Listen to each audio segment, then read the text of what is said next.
If astrology isn't real, then why is everything happening right now all at once and exactly on time, exactly in alignment with what all of the astrologers, cosmic cuties, and witchy weirdos have been talking about? I'm going to break it down for you. We're going to have a little chat about just that. But first, it's me. It's your host, your high vibe hype woman, your cosmic consultant, your metaphysician at your service to help break down what is going on out there. Everything we're seeing, the world is changing fast. No one can deny it anymore. And guess what? The cosmos have something to say about it and about our assignment at this time and how we can show up for it. So welcome back. We are so back, baby. We are so back. I have missed coming on to this segment. If you're new here, this is a spinoff we do from our Monday weekly Astro Energy Report, where I like to break down the weather of the week into terms for you to understand how to align with it, your cosmic weather in digestible doses. This is a little something different. This is where we like to talk about the news. It's like if the news was filtered through the planetary players, right? And we're going to talk about, usually I just talk about one thing in politics, one thing in pop culture, maybe a little theory corner, a little like light forecasting, a little predicting for funsies. But I thought today, because we've been on a little hiatus promoting our delicious book In the Cosmic Zone, we're back now. I thought we should just do a check-in, right? A little reminder of the astrological, the cosmic context to so much happening in the world right now and specifically here in the US. Okay. So before I get started, just how are you? How's your heart? I just want to remind everyone that what's happening right now, it can feel overwhelming. It can feel scary, but it's nothing new. It's stuff that's been cooking for a long time. And also, anyone who is studying astrology, it doesn't make it easier to live through it, but it helps us understand that things are happening right on schedule because we are going through a hugely revolutionary moment in time. And 2025 and 2026 are like pivotal, like some of the most definitive years of the decade, maybe even of the first part of the 21st century, even more definitive than, say, 2020. Okay. And now we're living through it. So we see, but the arc of justice, the arc of the universe bends towards justice. And I'm not just saying that to be, a wishy-washy, airy-fairy, love and light kind of a babe. I'm saying that because I study the data. I study the patterns, the cycles of history and what happened in previous cycles and where we end up, right? And we are in a moment in time where things have to get almost so bad and so shadowy that people on earth remember that this is not how we're supposed to live, right? This is not how we're supposed to live. There can be a better way. And spoiler alert, it isn't get better. We're going to see some progress. I would say people have been asking me a lot at dinner parties, out, or not dinner parties, just out and about. Why did I just say that? I meant like at dinner or at our own party we had at the High Vibe Happy Hour, or people who never have cared about astrology before are like, so is this going to get better? And I'm like, yeah, it is actually. We're going to feel a reprieve or some sort of progress in 2027. And then we're going to feel like we're kind of living in a much different narrative by 2032, 2033. And it sucks because we're in this right now. And I know a lot of people too, especially like, I'm a white lady. I'm a white lady in New York City and I'm feeling it. So I know that if you carry one or more marginalized identities, first of all, you're like, this is nothing new. This is nothing new. This is America, right? And also it's like, it can be scary to think about what's ahead. And so I just want to offer that we can feel multiple things at once, right? We can feel upset and scared in this moment. We can feel joyful and celebratory because guess what? Even during hard times, in our larger collective history, people have wins, right? People create art that's awesome. People, fall in love, have babies. People start new chapters of their life that they've been working on. And actually, it's interesting that on the micro level, I have so many clients and community members who are having huge wins right now because they've been showing up and doing the work for years. And all that can coexist at once. But we are moving towards basically a much different, a much like more progressive, more unified society. But we have to deal with some really deep shadow work, right? This didn't happen overnight, so it's not going to get fixed overnight. But I'm going to give you the spoiler alert. You have a role in this revolution. And that role is asking you to show up as your most authentic self and truly learn who you are outside of the systems, outside of the status quo. And this revolution is going to ask you to be really emotionally regulated, resilient. It's going to be asking you to trust what feels like truth to you, to have the strength to sometimes speak up, speak out, stand up when you see something that just doesn't feel right. And it's going to ask you to be part of the joyful reimagining. So we need to put on our creative thinking caps to think about like, okay, what does this new future feel like? And how can I start to like microdose that in this moment through showing up for my community, right? Through learning, educating myself on and history on different groups who have different experiences than my own. How can I shift my buying power? How can I essentially remember that this is what we're going to talk about today, that this astrology is reminding us that we all have a lot more alike. And I'm talking even with people you might not want to admit. I'm talking about people on both sides of the aisle. I'm talking about people in different parts of the country, different parts of the world, different identities, different skin colors, different sexual orientations, different everything, even within the different socioeconomic classes. We all have a lot more in common, a lot more to gain, a lot more to lose with each other than we do with the ruling class, the corporations, the corrupt politicians, the billionaires, the technocrats, the very few who benefit from the many being divided and distracted and at each other's throats, okay? Because they know that when we're divided and distracted, we are easier to manipulate. We are easier to, just everything, provide the necessary labor they need to keep becoming more powerful and more wealthy. And so there's going to be there's been a lot of collective waking ups. I feel like I could even say one of my first big awakenings was 2012, right? And so on and so forth. I've had it every few years. I have another like cracking open, and we're going to continue to experience that as a society. And so I just encourage you, like I have, if you've been here, if you've been doing this work for a minute, the spiritual kind of social activist work, this is not the time to point fingers at people and be like, you're late to the party. We just want as many people in the party, on the cruise ship as possible. Okay. So if you're looking for more information on what I'm talking about today, I am going to be referencing actually just straight up our 2025 astrology webinar. It is available on our Astro Academy at Cosmic RX. It's like 2 hours. It's chock full of information. It also has like how a lot of these things affect you personally, these big transits of the year. But basically, I'm going to do a high level recap today. And I think it's worth doing a little recap because just to me, astrology is very grounding. It helps give me a language to what I'm feeling. And it also can show, again, like the assignments from the universe, the shadow, the light, the high, the low octave of all of these transits. Not one is good, not one is bad, but we can see the vibrational spectrum, the octave, like I said, within that.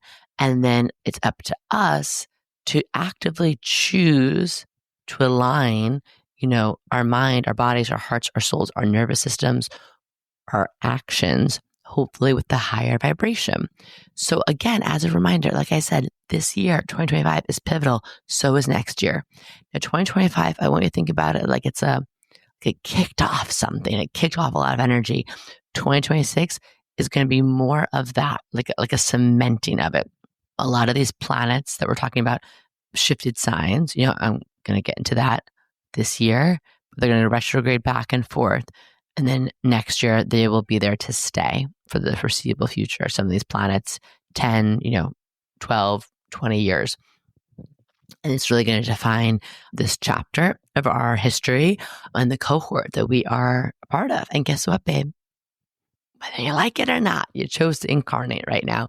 And that's part of our soul contract. So what are we going to do about it? Okay. We're going to show the fuck up. That's what we're going to do. We're going to show up as the cosmic bad bitches with good hearts and be a part of a community and remind each other that there is a better world that is possible. But we're gonna need to do some organizing. We're gonna need to do some clearing, and we're also gonna have to have some sacred giggles from time to time because, God damn it, like we also need to laugh a little bit, okay, and shake off some of this dustiness of the old white men, the old mediocre white men who are like really just doing their darndest to kill the vibe. Okay, so back to the planets. I missed you all. I also meant to say, we meant to come back last week. I just picked the date randomly. I'm like, it's after summer. We'll come back the 12th. Then the news and the eclipse just came for me. I was like, I was so much energy last week. So if you were feeling that, it hit me like a tsunami of emotions. We're in the eclipses right now. Pisces, Virgo eclipses. I am a Pisces moon, Virgo sun. It was personal. And also on the 12th, I had the pleasure of officiating my best friend's wedding. And I was like, I just need to get in the headspace to like hold space for their union and their love right now. And it was just, I was short circuiting. So now we're back. I also already recorded this podcast, about 40 minutes of me yapping off the cuff, and it didn't go through in the audio.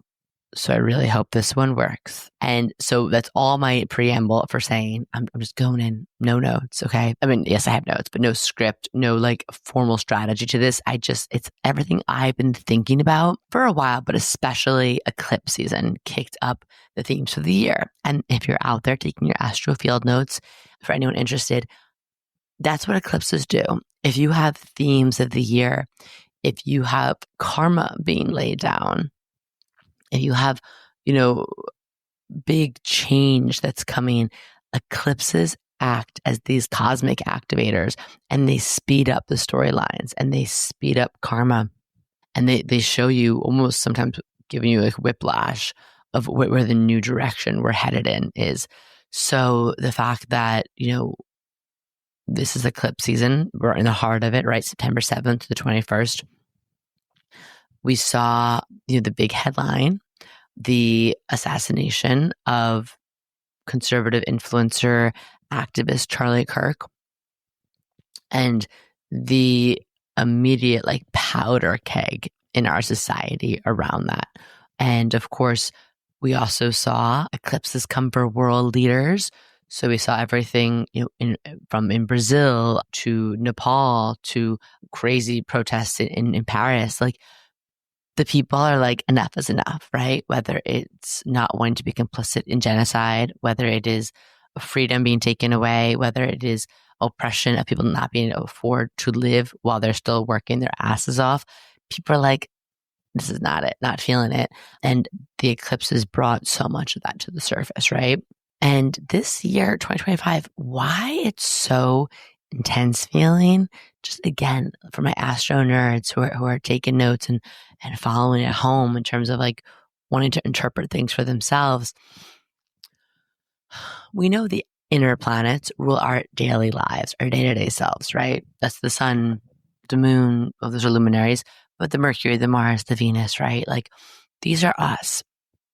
The outer planets, the Jupiter, the Saturn, the Uranus, the Neptune, the Pluto, this rules like our generational, micro-generational moments. The themes of our society affect us on the collective level. Of course, they affect us personally a little bit, but they're more about the former. And when they shift signs, we feel it big time. We always see big world events happen. We see big moments in the culture shift in like the collective psyche. And it's a big deal. And depending on, Jupiter transfer signs once a year, Saturn every 3 years, Uranus every 7 years, Neptune every 12 years, Pluto every 20 to 22 years. And we also have the North Node that changes every year and a half. They stagger. It's like, and it's a big moment. Uranus shifted to Taurus in 2018. I remember feeling it like crazy.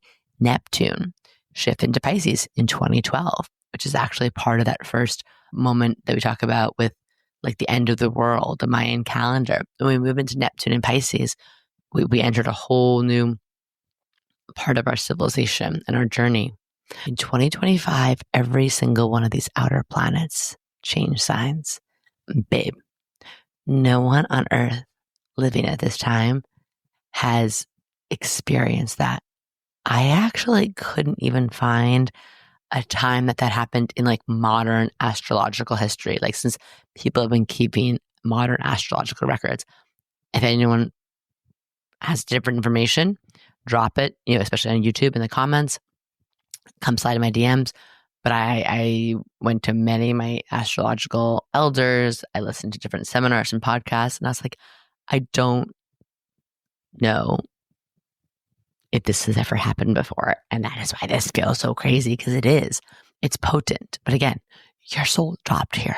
Your soul chose peak energy of a society and civilization to live through. And again, 2025 is a zigzag year. And then 2026, everything is going to land. Okay.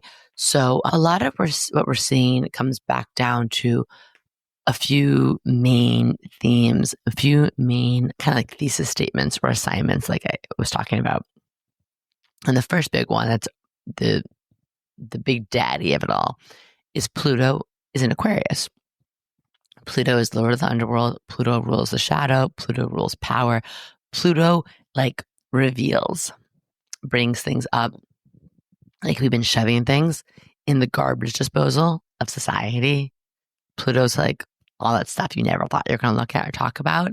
Here it is, for better or worse, but in honor of, in the name of clarity, truth, healing, like righting the ship, right? Again, I take a very spiritual, a very soulful, a very evolutionary, a very shamanic approach to my astrology. Not every astrologer does, but I kind of have to, because like, goddamn, like I need to understand the more mythical journey that we're on.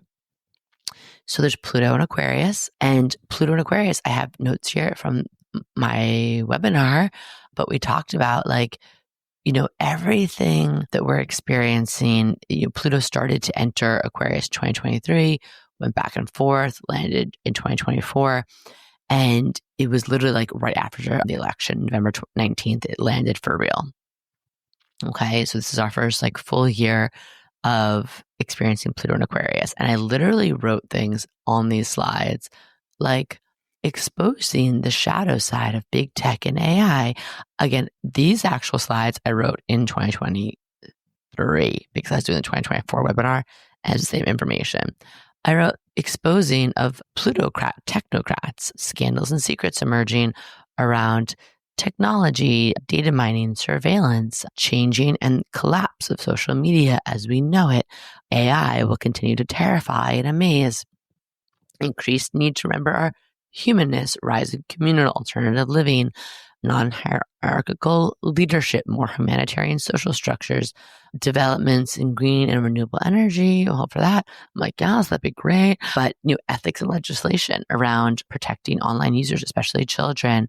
The feeling of also like the shift in our society, there's going to be in Pluto Aquarius a lot of progressive movements, but there's also going to be a lot of new shadow that comes up around technology and those who own it, right? And so just one of the biggest RXs I talked about, cosmic RXs for all of us in that workshop, was in-person community, just being around each other. And I just want to say that like, if you are feeling really overwhelmed by the energy of the past few weeks, months, years, but definitely the past few weeks, I mention a lot to my clients and my community. I've talked about it on social. When things get overwhelming, you have to remember to fart. Yes, fart. And I think this is a big part of what's happening right now. And it kind of is like a little bit of like the antidote or the prescription to really working with the positive energy of Pluto and Aquarius. And if you don't know, FART is my acronym for, especially when big world events happen, because they're going to keep happening. And it feels like the energy picks up and everything online consumes and subsumes us with the craziest shit on our feed we've ever seen, right? We need to fart, feel. The biggest and best thing that the systems of oppression want from us, the technocrats, the billionaires, the corrupt politicians, is they want us really numb. They want us disconnected. And that ties into the astrology also. And so to sit and like be in our humanness and be in the heart space and not let ourselves get overwhelmed, jaded, disenchanted, just like completely desensitized to everything is so big. And it also helps when we feel, we can allow emotions to move through us and make more space for critical thinking. For the next letter A, which is action, taking some kind of action step. Not only does it help you feel more empowered, but it's an action. And I think that we're sold a lie that there's like, nothing we can do. We're just one person. We're all kind of like waiting for a hero. It's not. It's just a lot of very normal people choosing every day to be better and do better. And so that action could be, donating to your local ACLU chapter. It could be putting up a post and just saying, hey, this is not normal. Let's not hyper normalize this. It could be, checking on a friend, especially if you know that they're really scared in some way. It can be working with your local food bank or volunteering with a local chapter of an organization that's already set up to deal with this type of problem or crisis. A small action step, even a small one, it just helps get momentum. It helps get us out of freeze. It reminds us again that we have the ability to do something. And it kind of leads into the next letter R, which is reach out. Get off the phone. Get out off of the social media and into a real social setting. Reach out to, again, a friend, a family member, a beloved, therapist, counselor, your healer, whether it's reaching out to check in on someone if you have the bandwidth, or reaching out and being like, hey, can we talk this out? This is a lot. Going for a walk and just being like, whoa, this is really crazy. Again, off of the phone, talking to a real human, being in that energy of connection in the heart space, helps us externalize things. It helps us. Social connection is so huge. Social connection is so huge. And then T is touch grass. This is like getting off the phones. There's a theme here. And grounding down, being in nature, like being in the place of doing something, cooking a meal you love, playing with your pet, going and, working in your garden, or just watching the clouds pass over you, listening to nature, listening to the sound of birds, watching like a body of water if you can. It's like these things just help re-regulate us. It's like we break up from living in the tied to the collective anxious heartbeat of society, and we can attune back to Mother Earth's heartbeat. And it's always the place we want to be in. And also, whenever I'm in nature, it's just this reminder of how ancient nature is, of like, nature has rhythms and cycles.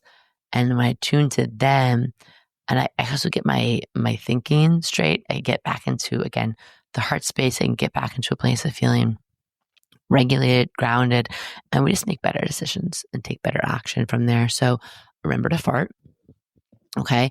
And just as a reminder with Pluto and Aquarius, the things that we've seen during previous Pluto and Aquarius transits, the United States Constitution was born. So we're in the Pluto return of that. And we're learning so much about it, about like what's working, what's not, but also like, are we going to actually live by the Constitution, or are we just going to like kind of conveniently leave out parts when it doesn't work for us? I put here in the notes, we had obviously the French Revolution coincide with Pluto and Aquarius, English Reformation. We talked about the Roman and Portuguese Inquisitions, the end of the Bronze Age, but really, the French Revolution, the Haitian Revolution, the English Reformation. This is times of great revolution, great change. Again, the shifting of power from the few, the very few, back to the many. But it doesn't come from, being nice and ignoring things and just carrying on with business as usual, right? So as we move into that, something else that, with last week, the activation, the assassination of Charlie Kirk. There's so much I could say, but I'm going to try and, not wax on too much about it. But what I will say is right after the eclipse, the North Node in Pisces eclipse I talked about in the webinar, the North Node in Pisces can bring out martyrs out of it. And so can Neptune and Aries. Neptune move into Aries in the end of March. And we, have to just be mindful of the weaponization of certain people's passing. And listen, I did not agree with a lot of what Charlie Kirk said. I really actually sort of deeply dislike the man for just his own comments, things that are out there, clips you can just watch, and things I've been following with, him for years. But as much as I can say that, it's just also like the violence, anyone being, murdered for, it's just, I'm like, yes, Saturn went retrograde in Pisces. There's a lot of signals in the universe around karma and around like reaping what we sow, and being mindful of what we're putting out into the collective. But I also am just like, for my own karma, never gonna like cheer on someone's passing, but I'm also not going to glorify or celebrate in a way that doesn't feel true to me. But I also must be mindful of the martyr energy. A lot of 2025 is going to mirror things and themes I talked about in the webinar, of things we saw in 2020. Big shifts, lockdowns. And I think the murder of George Floyd galvanized the more progressive, liberal part of our society, whereas this assassination is galvanizing and mobilizing and unifying, and otherwise what was starting to fracture, more conservative, right? More Christian nationalist, more whatever we want to call it, part of our society. And we saw it not just happen in the US. I saw some chants in like South Korea of people saying like, we are Charlie Kirk. And I was like, interesting. That is interesting. And I don't think it takes, the most conspiratorial thinker or someone who's like a PhD in American history to be like, this is all kind of convenient and all really seeking to distract us, right? So we have Neptune in Aries is a time of like, Neptune can make things really foggy, right? And we move into Neptune in Aries in late March. And I'm going to tell you from the webinar I gave, the Neptune in Aries of it all can really bring about so many great things, more warriors acting on behalf of from a more spiritual, emotional place. But like I said, it can bring about martyrs. It did coincide with the American Civil War and a lot of different, the Taiping Rebellion in China, in its Industrial Revolution time. There's, again, a lot of pushes for more women's rights, workers' rights during this time. So there's a taking up of the sword, right? But Neptune is like a psychedelic. It's like a substance, it's an influence. So sometimes people are taking up that sword, but it's like, brah, you've had too much to drink and you're trying to make things better and you're ruining everything. So can we please just sit down? And also, like, we're here to, with Neptune and Aries, for me, one of the big takeaways when I was just trying to collect all my thoughts last week was, I was like, again, it just comes back to the guns always, and for me, and it always comes back to mental health, and that we have a real like epidemic, a loneliness epidemic in our society, especially with young white men. That's why I was like, no, who was surprised that the alleged assassin, was a young, hyper online white man raised in a very, gun-toting MAGA family. I was just like not shocked at all. But Neptune in Aries is also coinciding with Saturn in Aries. And in previous Saturn and Aries cycles, we have had a lot of violence. Saturn and Neptune in Aries can both represent things like the militarization, the martial lawification of our society, which we are seeing, and we talked about that might be coming. We're seeing it now with the ICE raids, the illegal kidnapping of people, the no due process, the gulag energy, the National Guard being sent into democratic cities under the guise of like protecting us. And I just want to say that sometimes the violence that happens during, especially Saturn and Aries, can be to push us forward to reform that we need. Okay. So the Second Amendment that everyone's like fighting over, that the sort of sad irony that was one of the things being debated on this stage at the moment of this assassination, this Second Amendment was created during a Saturn and Aries cycle. So we're in the Saturn return of the Second Amendment. The FBI was founded. We're seeing a lot of issues with the FBI right now, Kash Patel, and things like we experienced the World War II escalation. We experienced U.S. Congress passed the Gun Control Act and founded the ATF in October 1968. And there's also just a lot of like global counterculture movements, mass rebellions against authority. We also saw the Civil Rights Act passed during Saturn and Aries. And so, even Charlie Kirk was like critical of that. We see all these things in the collective conversation. They're coming up for a reason because, and Saturn really is connected to karma. And Saturn really wants us to be really clear with like what's working, what's not, where do we have to reassess some new limitations, regulations, boundaries, going in and zhuzhing the structures that we need as the systems break down. And Saturn in Aries also does tend to hold leaders accountable. Files.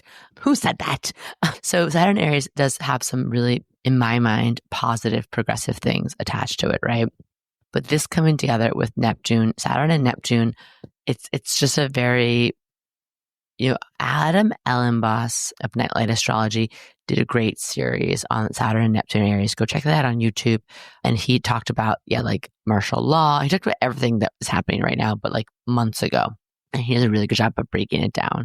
On the personal level, we are really here to explore our sense of purpose, identity, spark courage to really get out of like, especially if you're a spiritual person, like I talked about in the webinar, less navel gazing, more trailblazing. Like, let's go, let's do this.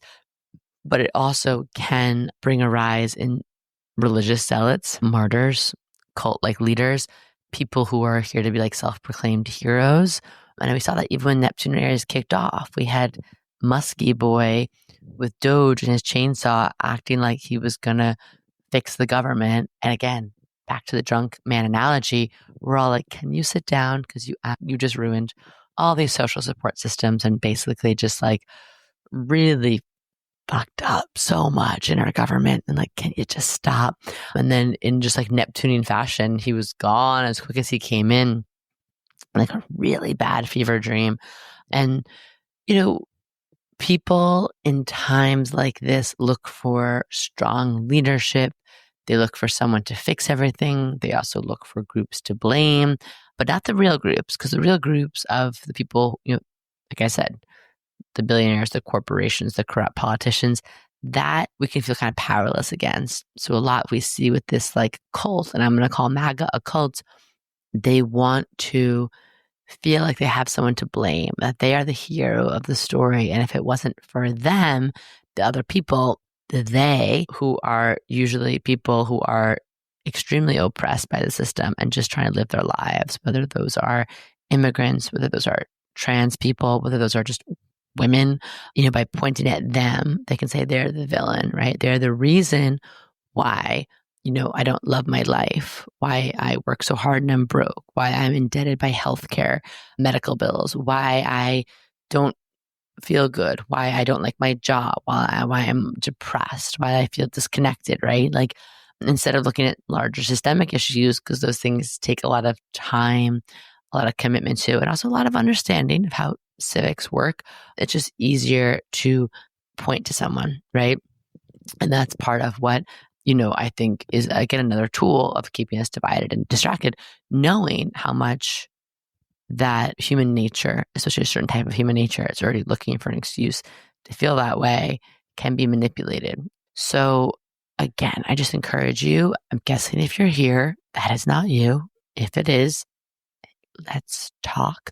But if you have someone in your life, right, a grandparent, an uncle, a coworker, a cousin, a friend, whatever, a neighbor, and this is their stance, I'm going to tell you there is going to be a lot of waking up from this illusion and delusion. We already started to see it. We start to see it, right? The farmers in Arkansas, we start to see some people being like, these ICE raids aren't really sitting right, especially because there's no due process. And also, like, you're also arresting American citizens without due process, or tariffs. This is really hurting the bottom line.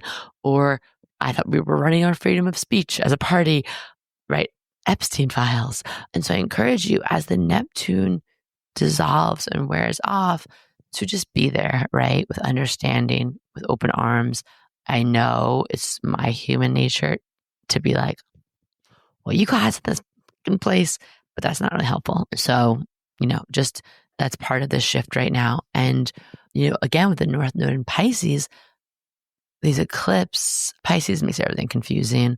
Pisces can really stir up religious fervor. I talked about in the webinar that we were going to see an even deeper divide between the religious right and either like secular parts of society or even, more progressive, like the witches, the earth-based healers, the feminine healers.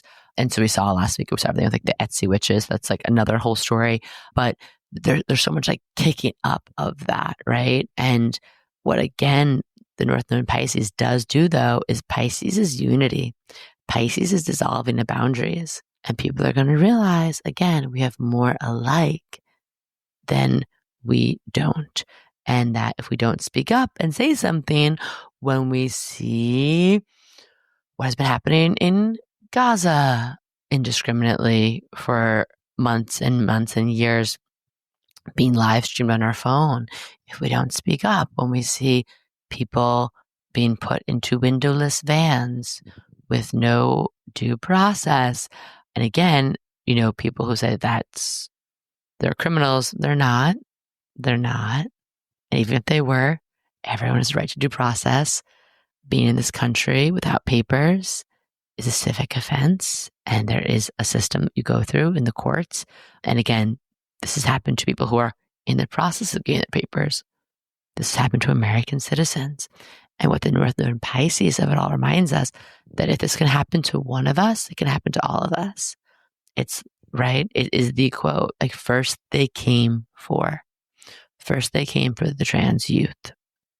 And they didn't speak up, right? Like history, especially we see through astrology, it might not repeat exactly, but it rhymes.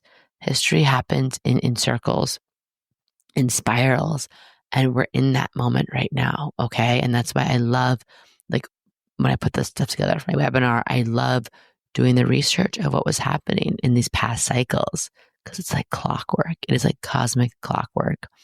And, I think one of the biggest and last and most important transits we're in right now, and one I knew was going to be a doozy, is the Uranus in Gemini. So Uranus is the wake up, shake up planet of revolution, the disruption of the status quo. And it's really like crazy, shocking plot twist energy held in the planet. Move into Gemini on July 7th. And this is significant because as a nation, we are a Uranus in Gemini. So this is our Uranus return, baby. And Gemini rules everything from the people, media, how we share information, how we spread information. Gemini is always, whenever Gemini things happen in our society, we have like North Node in Gemini for 9/11, for COVID. We experience a lot of like division, but also a lot of like interesting things happening around the media, looking to pit us against each other. A lot of distractions. When Uranus goes into Gemini, we always see fighting, skirmishes, revolutions, revolts, but against established powers. And it also is like a warfare on like our mind, sort of. So also Uranus and Gemini during previous cycles, we literally saw the Socratic method be developed when Socrates taught people to engage people in dialogue and questions. That's just a fun fact. Gutenberg created the printing press so people could get information, and that started the print revolution, right? And literally like the beginning of the press.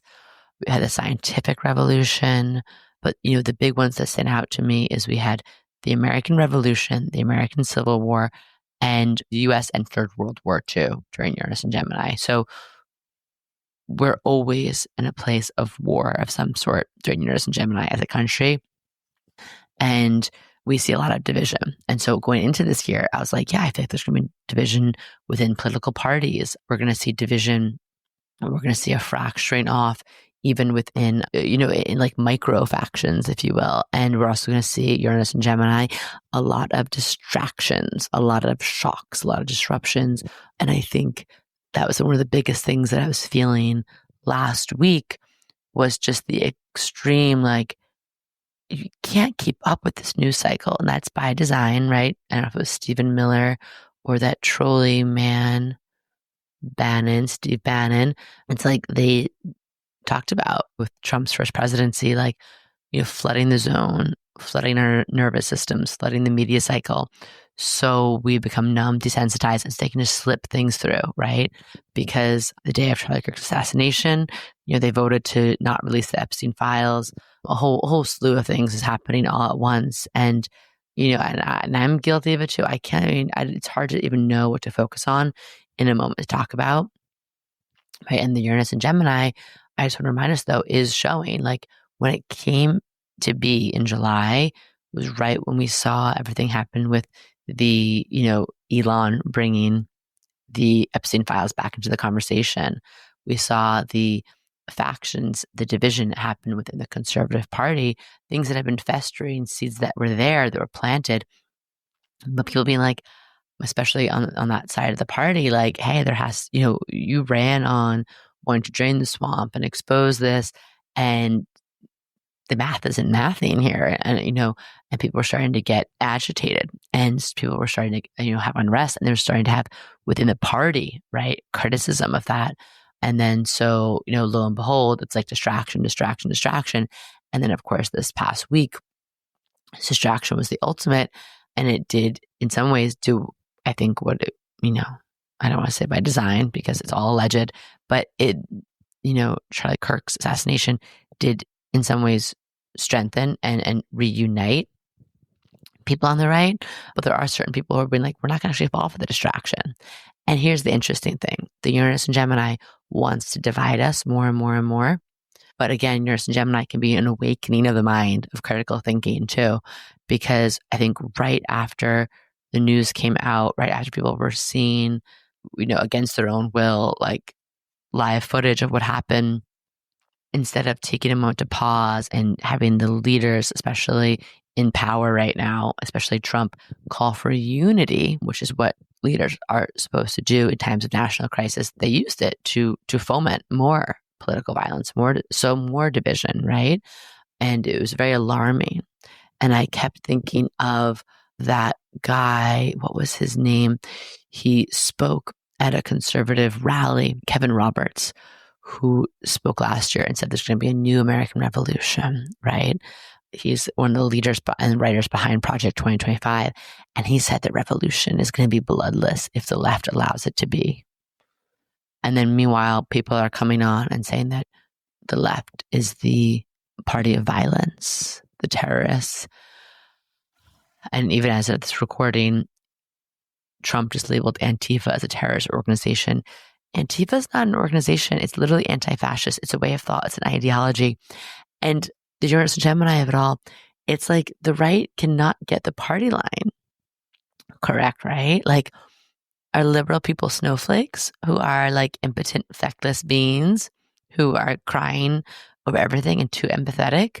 Or like, are we, as Trey Crowder, an amazing comedian that I love, said, is the left like the gay Jason Bournes, right? And so that, I'm laughing. It wasn't even funny. It was like a very scary week, very scary moment to be on media. But there's this like, again, this division.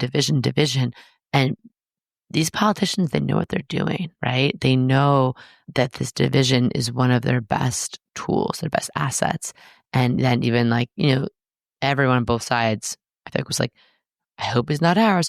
I hope we found out who it is. It's not ours. And I think, anyone who knows anything about these type of events knew it wasn't going to be, whoever the right wanted it to be, like a blue-haired Muslim Starbucks barista. Like, no. Again, it's a disconnected, hyper online, radicalized by the internet, the gaming community, the memification, brain rot of our society, young, white, straight man who grew up, like the Utah governor said, one of our own, homegrown, young man. And I think the Uranus and Gemini of it was interesting that he didn't even have a clear political party or motive. It's just lonely and brainwashed by, again, a system that's designed to do that online. to really radicalize people looking for that. And I think that, one of the last things I'll say about where we're at and things to be mindful of right now is like, again, what goes in the mind, where our sense of human connection is. And I think we're going to be experiencing a real coming to Jesus moment, right, on the internet in general, but definitely for the social media apps. I think everything from the distaste of the bootlicking that we see on the social apps to just even before that, just the algorithm has made certain apps feel like just one big sales pitch versus the social, vehicle that we originally sought it out for.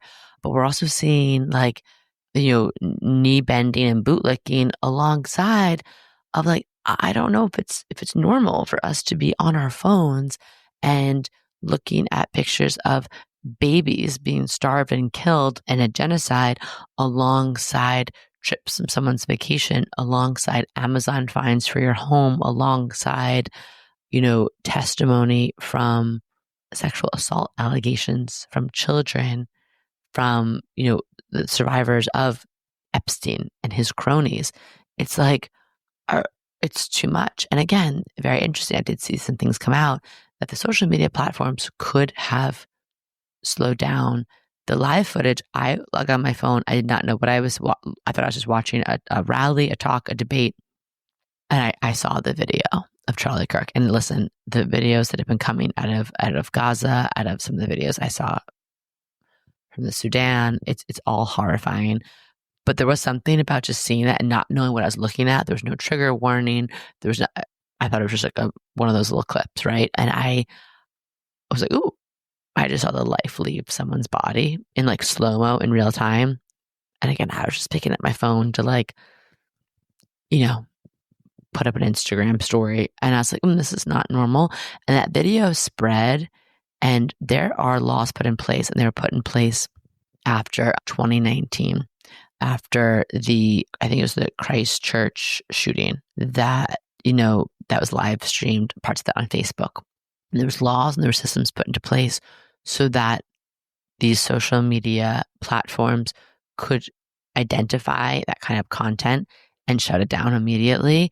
And they didn't, because it serves a purpose. It serves a purpose because the terror of it all, the rage that came after it, the accusations, the fomenting, that makes them money. It keeps us on these platforms longer, right? We are in an attention-based economy. And I think that Uranus and Gemini is going to come for traditional media, Washington Post, New York Times. It's going to come for these social media platforms because in the next 7 years, we're going to see the people, I think, demanding a lot of change, revolution, and being better from these organizations. So, as much as we can add to that with whatever that feels to you, right? Again, and even if you, like to me, we use social media and I love it for Cosmic RX, for this business. So, but I've always knowing this is coming, kind of taking it with a grain of salt. I don't invest everything on these apps and platforms. Again, I try and build a community off of that. We also have our newsletter, a Substack.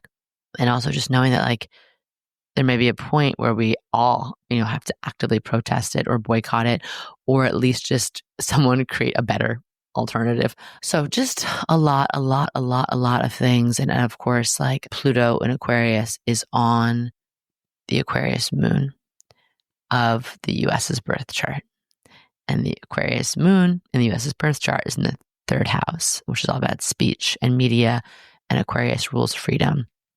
And so as we see Pluto and Aquarius, trining Uranus and Gemini in these early degrees, and last week we saw Uranus went retrograde in Gemini for the first time, right after Saturn went retrograde into Pisces, we see like there's a lot of like things being called to task, right? A lot of change, a lot of disruption, a lot of shocks.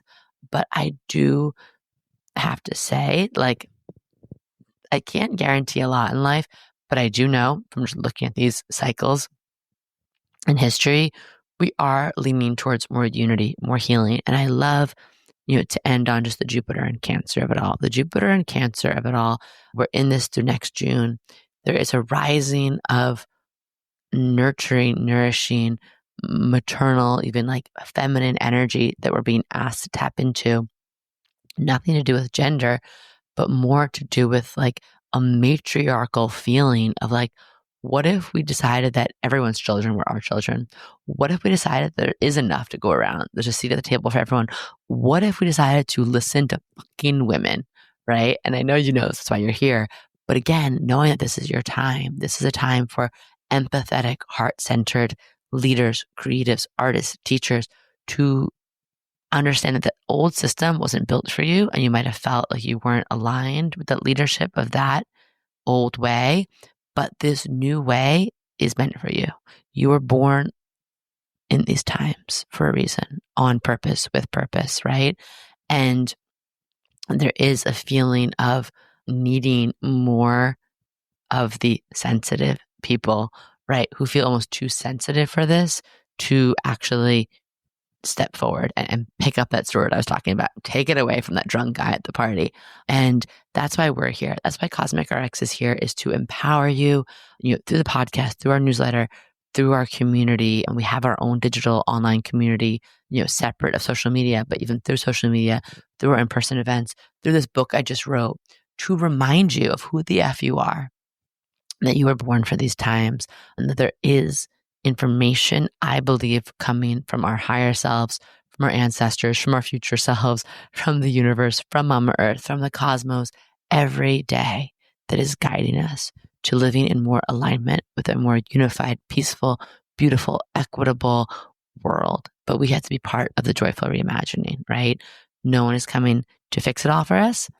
And it's up to all of us. And it's not going to slow down anytime soon. So we also got to pace ourselves. We also got to take care of ourselves. And we got to remember to fart. Okay, so that is where I'm going to leave you. I know, what a welcome back. And again, I could go on, but I won't. But tune in and let me know if you're watching this in the comments on YouTube. Let me know your thoughts on this. Let me know if you want me to cover something in particular that comes up in the news, in politics. And of course, we can keep it light with some poppy culture, because amongst all of us, I do love talking about Pedro Pascal's like sexy zaddy couture at the Emmys.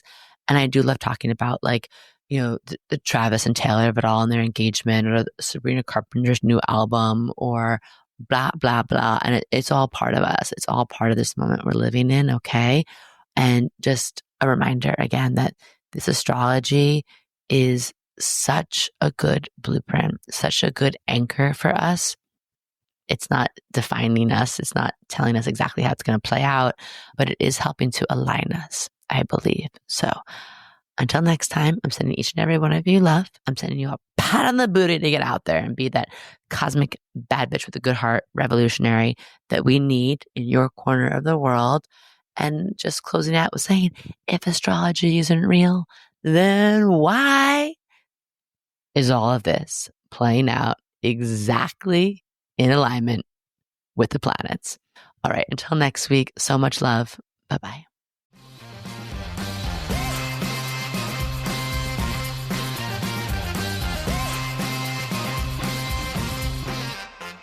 Do you love getting your Cosmic RX for the week here and want more? Make sure to sign up for our premium subscription so you can get exclusive access to bonus podcast episodes, all of my astrology info for the month ahead, and live new and full moon calls to help you manifest your dream life with an intentional international community of other cosmic baddies.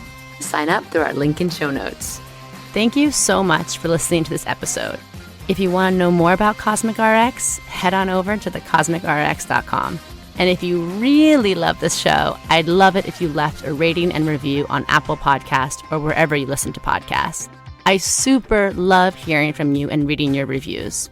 All right, you cosmic baddie, tune in next week. And until then, remember, love yourself fully, work your magic, and take no shit.